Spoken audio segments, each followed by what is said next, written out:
হযরত আমিরে মুআবিয়া রাদিয়াল্লাহু আনহু এক তো কথা হইল রাসূল আকরাম সাল্লাল্লাহু আলাইহি ওয়াসাল্লামের চাচাতো ভাই মুআবিয়া কার ছেলে? আবু সুফিয়ানের। কার ছেলে? আবু সুফিয়ানের। রাসূল আকরাম সাল্লাল্লাহু আলাইহি ওয়াসাল্লাম চাচাতো ভাই। দ্বিতীয় নম্বরে রাসূল আকরাম সাল্লাল্লাহু আলাইহি ওয়াসাল্লামের ওহীর লিখক। ওহীর লিখক সাহাবী কিনা?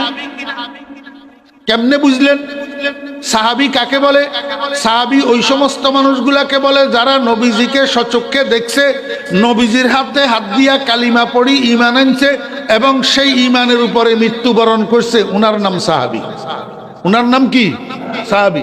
যারা রাসূল আকরাম সাল্লাল্লাহু আলাইহি ওয়াসাল্লামকে সচক্ষে দেখছে কিন্তু নবীজির হাতে হাত দিয়া কালিমা পড়ি ঈমান আনে নাই, এদের নাম কাফের। এদের নাম কি? কাফের। যারা নবীজিকে সচক্ষে দেখছে, রাসূল আকরাম সাল্লাল্লাহু আলাইহি ওয়াসাল্লামের হাতে হাত দিয়া কালিমা পড়ি ঈমানও আনছে কিন্তু এই ঈমান মৃত্যু পর্যন্ত টিকাইয়া রাখতে পারে নাই, মৃত্যুর আগে আবার কাফের হইয়া গেছে, এদের নাম মুরতাদ।